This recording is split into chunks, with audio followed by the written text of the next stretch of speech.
Round की वार्ता के अंतर्गत मैं वापस से पहुंचूंगा पूर्व संसदीय सचिव रामस्वरूप कसाना से मैं जानना चाहूंगा कि नगर पालिका बोर्ड की आपके कार्यकाल में जब कभी भी बैठक हुई, चाहे वो आम सभा हुई या कोई भी मुद्दा हुआ, जिस समय आपके कार्यकाल में शायद कांता जी सैनी चेयरमैन हुआ करती थी, तो हर समय आप उस कार्यकारिणी की मीटिंग के अंतर्गत या आम सभा के अंतर्गत होते थे और बाकायदा इस बात को पुरजोर उठाते थे कि आप ये करने जा रहे हैं तो इसका जनता को क्या फायदा होगा, यदि आपने ऐसा किया तो ऐसा हो जाएगा। लेकिन अभी वर्तमान बोर्ड की यदि हम बात करें तो जिस तरह से बोर्ड निर्वाचित हुआ है उसके बाद से ही पहली आम सभा के अंतर्गत तो मीडिया को बाहर का रास्ता दिखाया गया। ये बहुत बड़ी बात मैं जनता के सामने रखने जा रहा हूं। इंदौरिया टाइम्स इस बात की बाकायदा विरोध व्यक्त करते हुए बात कहना चाहते हैं कि आखिर बड़ी से बड़ी कार्रवाई संसद की विधानसभा की कार्रवाई के लिए भी मीडिया दीर्घा बनाई जाती है और यदि संभव नहीं होता है तो बाहर एक डायस बनाया जाता है जिसपे संबंधित विभाग का व्यक्ति आकर के पूरी कार्यशैली कार्य योजना को पब्लिक के सामने रखता है।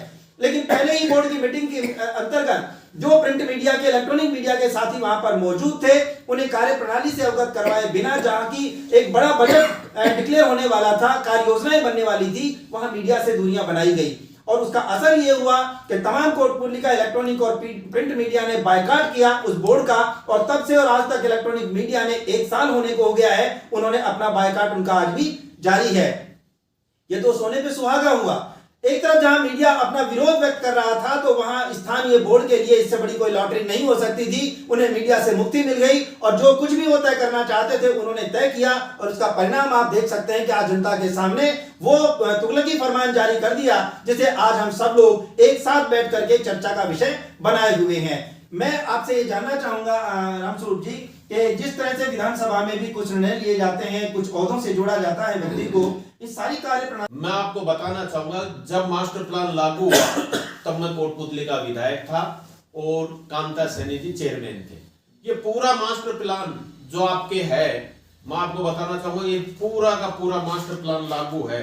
ये 50 पेज पे इस पे संपूर्ण जो कोटपुतली जो 31 तक जो कोटपुतली की रूपरेखा है उसमें अंकित है, लेकिन इसने कहीं पढ़ने का काम नहीं किया क्योंकि पढ़ता तो कैसे, इसको पढ़ना तो आता ही नहीं। और जिस प्रकार से मैं इसको लोग मंत्री कहते हैं, कोई कुछ कहता है, लेकिन मैं इसे सिर्फ और सिर्फ एक लुटेरा कहता हूं कि ये लुटेरा बनकर आपकी इस कोटपुतली की जनता को लूटने आया है। और जिस प्रकार से इसने लोगों में भ्रमजाल जिसमें फैलाया, अब ये जो जैसे कह रहा है कि मैं तो कोटपुतली को जिला बनाने वाला था, लेकिन लोगों ने अपने जो अतिक्रमणी जिन्होंने अतिक्रमण कर रखा है उन लोगों ने जिला नहीं बनने दिया। मैं सबसे पहले तो कहना चाहूंगा कि हम अतिक्रमणी नहीं है, हमने अतिक्रमण नहीं किया। हमारी बाप दादाओं को, हमारी पुरखों की जमीन है जिसपे हम लोग बसे हुए हैं, हमें पट्टे मिले हुए हैं। खेतड़ी जो ठिकाना था उस समय का आपकी नगर पालिका के कई व्यापारी भाई तो जिन्होंने करोड़ों रुपए में बोली पे जो 1 नंबर की पूंजी से जिन्होंने दुकानें खरीदी, उन सबको वो लोग जब इनसे मिलने गए तो ये कहते हैं कि इनका कुछ नहीं मिलेगा आपको। जब आपने पैसे लिए, आप मुआवजा नहीं देना चाहते, आप ये नहीं बताना चाहते कि अतिक्रमणी है कौन। और मैं खास तौर से एक बात और, जो नगर पालिका बोर्ड की मीटिंग हुई उसमें जो भी प्रस्ताव लिए गए वो सिर्फ और सिर्फ कोटपुतली को बेचने के प्रस्ताव लिए गए, उसके अलावा एक भी प्रस्ताव कोटपुतली के विकास के लिए लिया गया हो तो आप जो कहो जो कर दो। क्योंकि जब कोटपुतली को बेचने की बात आई तो प्रिंट मीडिया और इलेक्ट्रॉनिक मीडिया उस बात को उठाता, इसलिए। और फिर भी कुछ जो हमारे साथी हैं पता नहीं किस भाव से कई बातें कोटपुतली विकास की ओर अग्रसर, आप ऐसा महीना नहीं होगा जिसमें 2 या 3 बार फायरिंग नहीं हो रही। ये जो अवैध हथियारी आ कहां से रहे, ये स्वयं सवाई सिंह जी ने जिस प्रकार से चेकिंग चालू की है, तो आप देखिए जब से 10 दिन से जो चेकिंग चालू हुई है उसके बाद में कोटपुतली में क्राइम बहुत कम हुआ है। लेकिन ये जो बढ़ावा दे रहे हैं, अगर उसी रूप में सरोंड और पनियाला थाना ये भी कार्रवाई करने लग जाए तो मैं कह सकता हूं, आपको विश्वास दिला सकता हूं कि कोटपुतली में सौंदर्यपूर्ण वातावरण रहेगा, सब लोग भाईचारे के साथ रहेंगे। मैं आज बताना चाहूंगा आपके माध्यम से 2013 के अंदर हमने सीवर लाइन अपने कोटपुतली में स्वीकृत कराई। स्वीकृति के साथ साथ उसको वित्तीय स्वीकृति जारी की, उसका टेंडर किया। लेकिन जब ये विधायक बना तो आज तक इसने 5 साल विधायक रहा, 3 साल मंत्री, लेकिन आज तक सीवरेज में बोल नहीं पाया, वहां सैंक्शन नहीं करा पाया।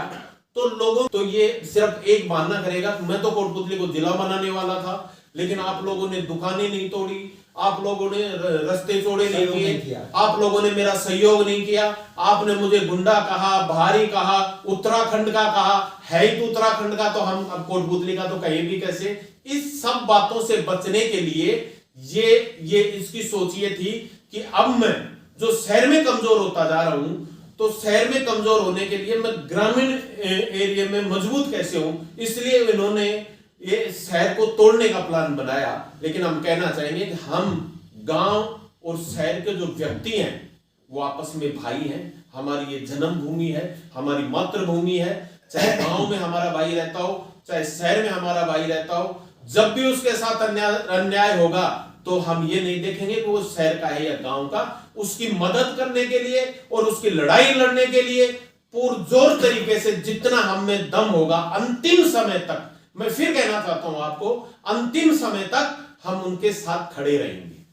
आपने देखा कि अपने ओजस्वी उद्बोधन के रूप में अपने विचारों को जिस तरह से गति प्रदान करते हुए आपने न केवल वर्तमान विधायक और गृह राज्य मंत्री से नवाजे गए राजेंद्र सिंह यादव को एक तरह से टारगेट कर दिया है, सीधे सीधे कह दिया है कि वो अपने मंसूबों में कभी कामयाब नहीं हो सकते।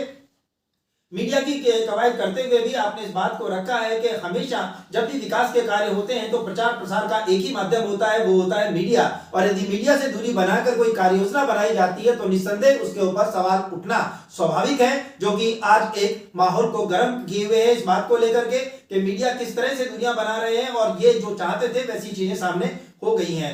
बार बार घूम करके चूंकि ये सारी बात इस समय नगरपालिका के ऊपर केंद्रित है और नगरपालिका के इस मास्टर प्लान के जरिए जिस जिले का ख्वाब दिखाया जा रहा है, लोगों को बर्बाद किया जा सकता है या किस तरह से लोग बेरोजगार होने वाले हैं, उन सारी चीजों से जुड़ी हुई श्रीमती कांता सैनी उस समय चेयरमैन थी और आप विधायक थे। आप दोनों ही मेरे लेफ्ट के रूप में कोटपुतली की आवाम को इस तरह से मुखातिब हैं कि आप दोनों की कही हुई बातें वजन रखती हैं कि आखिर ये जो भस्मासुर है ये पैदा कब हुआ, और पैदा हुआ तो इसने आज तक कोई भी अपना वो विकराल रूप धारण क्यों नहीं किया, आज अचानक क्यों तुगलकी फरमान के रूप में पब्लिक को रोड पर लाकर उन्होंने खड़ा कर दिया है। प्रकाश जी सैनी। देखिए भाई, रामस्वरूप जी ने बताया, सीवर लाइन को बताया, सीवर लाइन पास कराई, उसके बाद में दायित्व बनता था हमारे स्थानीय विधायक राजेंद्र जी का। उस टाइम में भाजपा गवर्नमेंट थी, वसुंधरा जी से कई काफ़ी निजी तौर से खुद के काम करा के लाते थे, इसमें दो राय नहीं है। फिर जो चुनाव लड़ा गया, चाहे 13 को चुनाव लड़ा गया, चाहे 18 लड़ा गया, हम कांग्रेसी लोग हैं। रमेश जी भाई साहब बैठे, मेरे सीनियर अशोक जी वकील साहब बैठे, और भी बैठे। जो 2013-18 में सीवर लाइन, दूसरा जिला बनाएंगे हम, ये जिला बनाएंगे, इस पर चुनाव लड़ा गया था, उसमें जीत मिली कांग्रेस। जनता ने उसको स्वीकार, सरकार बन रही है, ये करें। मैं कहना चाहता हूँ कि जिला बन भी जाता है तो राजेंद्र जी कहाँ एहसान है, ये तो जनता ने जिले के लिए वोट दिया कांग्रेस को। गहलोत जी ने जिम्मेदारी ली थी उस टाइम में, आम सभा में आप भी थे, आपने सुना होगा, सबने, मुकेश जी ने सुना होगा कि आप हमारी परवाह करो, हम आपकी परवाह करें। ये तो जनता की मांग थी और जनता को आश्वस्त कर गए थे गहलोत जी। राजेंद्र जी ने तो एक काम किया है, लाल बत्ती का काम किया था। ये कहा गया था कि मैं लाल बत्ती को ठुकराऊंगा, पहले जयपुर जिला बनाऊंगा। ये कहाँ है? आज 3 साल हो गई सत्ता पक्ष को, कहाँ है? सीवर लाइन कहाँ है? ड्रेनेज सिस्टम कहाँ है? विधायक नहीं, डायरेक्ट जिले पे जाना और उसके आधार पर ये प्लान की बात करना। मास्टर प्लान की बात थी, जिले की मैं बता दिया आपको, जिला बनेगा। कोटपुतली को बगैर क्षति जनता को बगैर जिला बनाएंगे गहलोत जी। इसको तो इन्होंने तो काम कर लिया, राजेंद्र जी ने विधायक ने लाल बत्ती ले ली। अब जिले का जो है वो गहलोत जी के ऊपर है, जनता का ऋण है। मैं ये कहना चाहता हूँ कि राजस्थान सरकार के ऊपर ऋण जनता का है। यदि जिला बनता है तो इसको कोई श्रेय नहीं जाएगा। इसको श्रेय जब जाता जब ये लाल बत्ती की जगह जिला बनवा के लाता। जैसे सीवर लाइन का प्रस्ताव लिया गया, सभी मेंबरों को लिया गया, आप भी उसमें जाते थे। भाई रामस्वरूप जी ने सही कहा कि उस टाइम में मीडिया को हम अंदर बैठा देते थे, सम्मानपूर्वक बैठाते, और आप करीब पहली मीटिंग में बाहर कर दिया। क्यों किया गया? ये सोचने का विचार नहीं है। क्यों? चोर है, इनकी नीति नियत खराब है। एक मीटिंग हुई है, मात्र एक साल हो गया मुकेश जी इस बोर्ड को, मात्र एक मीटिंग हुई है बजट की, उसमें मनचाहे जो प्रस्ताव लिखे जा रहे हैं, इसलिए आपको बाहर कर दिया। वो जो चीज बोलते आप रिकॉर्ड करते, वो रिकॉर्ड होती। प्रस्ताव की कॉपी मीटिंग प्रोसीडिंग की आदरणीय रमेश जी मेरे सीनियर पार्षद रहे हैं, मीटिंग की कॉपी पहुंचाई जाती थी। आज मीटिंग कॉपी नहीं पहुंचाई जाती, इसलिए आपको मीडिया उभार कर दिया कि ऑन रिकॉर्ड कोई बात नहीं है। कि ये जनहित मंच किसी जनहित का नहीं है, ये मंत्री जी का खुद स्वयं का मंच है। सोशल मीडिया को बैठा रखा है। हम कांग्रेस के लोग हैं, हमारा विरोध क्या है? सैद्धांतिक विरोध है कि कांग्रेस की नीति को नीति बना चला रहा है, इसको एक व्यापारीकरण कर दिया कांग्रेस का। नहीं, जनहित मंच जिसका आप जिक्र कर रहे हैं रजिस्टर्ड मंच है, ये रजिस्टर्ड मंच। राकेश जी मेरे जो प्यादे हैं, मेरे समर्थक हैं, मेरी जय बोलने वाले हैं जो हैं, उनको रजिस्टर्ड मैं करवाऊंगा। मेरी भाषा बोलेंगे, मेरे फायदे के लिए बोलेंगे, तो रजिस्ट्रेशन तो मैं करवाऊंगा। यानी आप ये कहना चाहते हैं कि जनहित मंच एक रजिस्ट्रेशन से लेकर के और आज जो भी बातें सामने रख रहा है उसमें जनता का हित नहीं है बल्कि स्वयं हित उसमें मौजूद है। इस पर शायद रामस्वरूप जी भी कुछ कहना। कि जो जनहित मंच बना हुआ है उसमें वो लोग काम करते हैं। मैंने तो सुना, कई बार मैं उनसे बात करने का मौका नहीं मिला, लेकिन वो लोग कहते हैं भगवान राम हुए ही नहीं। ऐसा मंच जिसको जो चला रहे हैं, ये जनहित मंच नहीं है, ये राजेंद्र हित मंच है। और जो लोग काम कर रहे हैं सिर्फ और सिर्फ अपनी नौकरी के लिए काम कर रहे हैं। अगर वो कोटपुतली के भाई होते, कोटपुतली वासी होते, तो मैं समझता हूँ कोटपुतली के लोगों की भावना समझते। आज वहां जब हम गए, आप धरने पर जाते हो तो मैं जब देखते हैं तो कई व्यापारियों की तो ये स्थिति है कि 23 तारीख से रात तक कई लोगों तो बड़ी मुश्किल से चाय पिलाते हैं। उनको ये जब तक जिस प्रकार जब देश आज़ाद हुआ और देश आज़ाद होने के बाद दूसरा देश पाकिस्तान बना, कुछ लोग हमारे जो पाकिस्तान से हिंदुस्तान आ रहे थे, हिंदुस्तान से जो पाकिस्तान जा रहे थे, जो स्थिति बनी हुई थी वो स्थिति आज कोटपुतली के व्यापारियों की बनी हुई है। कई लोग तो उनकी ऐसी स्थिति बन गई कि हम कुछ कहते हैं जिससे पहले उनकी आंखों में आंसू आ जाते हैं। इसलिए और खास तौर से इनके लिए तो मैं पहले भी आज भी जो हमारे आराध्य जो मर्यादा पुरुषोत्तम राम को जिन उनके ऊपर ही क्वेश्चन चिन्ह लगा सकते हैं, तो फिर कोटपुतली की तो बात ही अलग है। ऐसे लोगों से मैं इतना ही भाई प्रकाश से कहना चाहूंगा कि दोबारा ऐसे मंच का नाम ही नहीं लिया जाए जो सामाजिक ही नहीं, क्योंकि ये तो राजेंद्र हित मंच है। और राजेंद्र हित मंच अगर कभी आए और मुकाबला करे तो यहाँ जो व्यापारी जो महासंघ के द्वारा धरना दिया जा रहा है उसमें अपनी बात रखे, तब तो पता चले पीठ पीछे क्या करते हैं क्या नहीं करते। ऐसे लोगों से बारे में मैं प्रकाश जी अपनी बात रखेंगे और रामनिवास जी अपनी बात रखेंगे। उसके बाद में जिंदल जी से मेरा वो सवाल होगा जो कि पूरे व्यापार महासंघ और जनप्रतिनिधि के सामूहिक सहयोग को पर किस तरह से कुठाराघात किया गया है, वो उससे जुड़ा हुआ सवाल होगा। आपको सबसे पहले मैं जो लोग इस समय इंदौरिया टाइम से मुखातिब हैं, मैं उन्हें ये कोटपुतली का जो नक्शा है इससे मैं आपको अवगत करवाना चाहूंगा जो मास्टर प्लान से जुड़ा हुआ है। सबसे पहले हम आगामी गतिविधि को बढ़ाने से पहले हम इसे करेंगे। आप देख रहे हैं इंदौरिया टाइम स्टूडियो के अंतर्गत जो नगर व्यापार महासंघ के द्वारा जो धरना चलाया जा रहा है, यानी अपने हितों की जो बात की जा रही है, किस मास्टर प्लान के तहत की जा रही है और कोटपुतली का क्या वो नक्शा है जिसके आधार पर काम होना चाहिए था और उसे दरकिनार करके जो लोगों को उजाड़ा जा रहा है, उस नक्शे को भी यहाँ पर प्रदर्शित किया जा रहा है और वो सब जनप्रतिनिधि यहाँ पर मौजूद हैं। मैं चाहूंगा कि प्रकाश जी आप चेयरमैन रहे हैं और आप ही के उस कार्यकाल के दौरान उस समय विधायक रहे हैं रामस्वरूप जी कसाना जो इस नक्शे को डिस्प्ले कर रहे हैं। मैं चाहूंगा कि आप एक बार फोकस करें कि आखिर ये नक्शा क्या कहना चाहता है। मैं सभी क्षेत्रवासियों को निवेदन करना चाहता हूँ, जो मास्टर प्लान का मैप है इसमें जरूर समझना, ये बाहर आउटर साइड ये रिंग रोड दे रखी है, ये रिंग रोड यहाँ प्रस्तावित की गई है। ये इस सिंबल से ये 200 फीट 60 मीटर 200 फीट की रोड दे रखी है चारों तरफ, और इसको नंबरिंग दी 1 नंबर, जो 1 नंबर यहाँ लिखा हुआ है। दूसरा रोड इन्होंने जो मास्टर प्लान प्रपोज किया और 200 फीट हाईवे भी है, ये एग्जिस्टिंग रोड है जो वर्तमान में उस टाइम में था 200 फीट। दूसरा प्रपोज रोड किया इन्होंने यहाँ 30 मीटर रोड कौन से है, नंबरिंग 2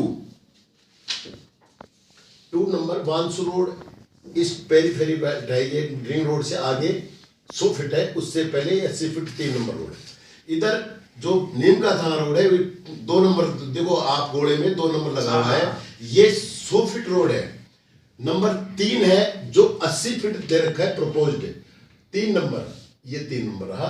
3 नंबर को पकड़ो आप यहाँ। 3 नंबर ये फौजारी रोड स्कूल है, उससे आगे, उससे जो रास्ते चल रहे हैं दोनों तरफ, चांद चक्की नौरंगपुरा की तरफ, वो 3 नंबरिंग दे रखी है।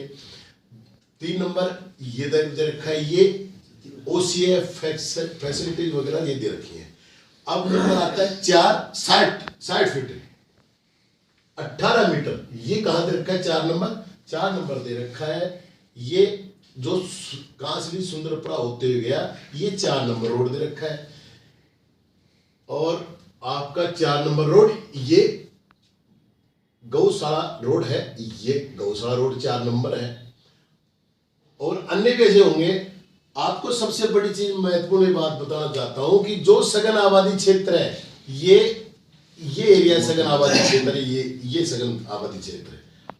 इसमें R1 R2 का मतलब रेजिडेंशियल लो डेंसिटी अल्प घनत्व। R1 जहां लिखा हुआ है ये यहाँ बस्ती कम है। R2 का मतलब सघन आबादी क्षेत्र। आपको देख लो आप, ये पूतली तिराया है अपना, पूतली तिराया चलता हुआ ये R1 है, आगे चल के R2 शुरू हो जाता है। R2 ये सरदार स्कूल यहाँ है जो अशोक वकील जी साहब बता रहे थे, ये R2 घन आबादी क्षेत्र है। R2 ये चीजें हैं जहाँ नेहरू बाजार स्थित है। R2 मेन रोड पे R2 शुरू हो जाता है पुड़िये से, चुंगी नाके से लेकर अपने तिराया तक, ये तिराया है, ये R2 है। इधर कुंज विहार की तरफ R2 है। ये पूरा सघन आबादी क्षेत्र है। ये छोटा बाजार वगैरह ये 100 फीट है, उससे पहले 80 फीट 3 नंबर रोड है। इधर जो नीम का थाना रोड है, 2 नंबर, देखो आप गोले में 2 नंबर लगा हुआ है, ये 100 फीट रोड है। नंबर 3 है जो 80 फीट दे रखा है प्रपोज्ड है। 3 नंबर, ये 3 नंबर रहा। 3 नंबर को पकड़ो आप यहाँ। 3 नंबर ये फौजारी रोड स्कूल है, उससे आगे, उससे जो रास्ते चल रहे हैं दोनों तरफ, चांद चक्की नौरंगपुरा की तरफ, वो 3 नंबरिंग दे रखी है। 3 नंबर ये दे रखा है, ये OCA फैसिलिटीज वगैरह ये दे रखी है। अब नंबर आता है 60 फीट 18 मीटर, ये कहाँ दे रखा है? 4 नंबर दे रखा है। ये जो कांसली सुंदरपुरा होते हुए गया, ये 4 नंबर रोड दे रखा है। और आपका 4 नंबर रोड ये गौशाला रोड है, ये गौशाला रोड 4 नंबर है। और अन्य कैसे होंगे? आपको सबसे बड़ी चीज महत्वपूर्ण बात बताना चाहता हूं कि जो सघन आबादी क्षेत्र है, ये एरिया सघन आबादी क्षेत्र है, ये सघन आबादी क्षेत्र है। इसमें R1 R2 का मतलब रेजिडेंशियल लो डेंसिटी अल्प घनत्व। R1 जहां लिखा हुआ है, ये यहाँ बस्ती कम है। R2 का मतलब सघन आबादी क्षेत्र। आपको देख लो आप, ये पूतली तिराया है अपना, पूतली तिराया चलता हुआ ये R1 है, आगे चल के R2 शुरू हो जाता है। R2 ये सरदार स्कूल यहाँ है जो अशोक वकील जी साहब बता रहे थे, ये R2 घन आबादी क्षेत्र है। R2 ये चीजें हैं जहाँ नेहरू बाजार स्थित है। R2 मेन रोड पे R2 शुरू हो जाता है पुड़िये से, चुंगी नाके से लेकर अपने तिराया तक, ये तिराया है, ये R2 है। इधर कुंज विहार की तरफ R2 है। ये पूरा सघन आबादी क्षेत्र है, ये छोटा बाजार वगैरह ये सारा। अब मैं ये कहना चाहता हूँ, माननीय अधिशासी अधिकारी जी, आपके तकनीकी अधिकारी क्या कर रहे हैं? मंत्री जी के आदेश से चलेंगे, ये मास्टर प्लान के नक्शे के, ये यहाँ आपको स्पष्ट हो गई। रमेश जिंदल जी भी है, वकील साहब की है, अशोक जी, जयराम जी, गुरु जी भी है। कहने का मतलब कि 1 से 4 नंबरिंग रोड प्रपोज्ड रोड है जो प्रस्तावित किए गए हैं, वो कहीं भी शहर में नहीं है। और ये दिखा दे कहाँ 4 नंबर लिखा हुआ है, 60 फीट, कहाँ 3 नंबर लिखा हुआ है। दूसरा, इसे गुलाब चंद कोठारी की प्रेस नोट जारी करते हैं ईओ साहब 23 तारीख को। उसमें बाकायदा लिखते हैं गुलाब कोठारी जी से राजस्थान सरकार जोधपुर बेंच हाई कोर्ट का, उसका हवाला देकर ये 60-80 फुट चौराहे से नगर पालिका तिराया तक और राम भवन से लेकर शनि मंदिर तक ये 60 फुट करते हैं। मैं कहना चाहता हूं कि मास्टर उसमें लिखा है क्या जोधपुर हाई कोर्ट में कि 60 फुट 80 फुट है कोटपुतली के, आपने वहां हाई कोर्ट का मिसयूज किया है, आप पे कोर्ट कंटेम्प्ट बनना चाहिए। कोर्ट के आदेश क्या है? गुलाब कोठार जी का जजमेंट पढ़ाएंगे। गुलाब कोठार जी का जजमेंट ये है कि मास्टर प्लान में किसी भी प्रकार की फेरबदल नहीं की जाए, काटछाट नहीं की जाए। नहीं, क्या गुलाब कोठारी वाला जो हाई कोर्ट का डिसीजन था, वो डिसीजन सभी जगह मास्टर प्लान पे समान रूप से लागू किया जाए? हम मास्टर प्लान लागू करना चाहते हैं ना, लागू करना चाहते हैं, लेकिन मास्टर प्लान में तो ये छेड़खानी करना चाहते हैं। अधिकारी चेयरमैन साहब को ज्ञान नहीं है, मेरे ख्याल में ज्ञान है तो दबे हुए हैं।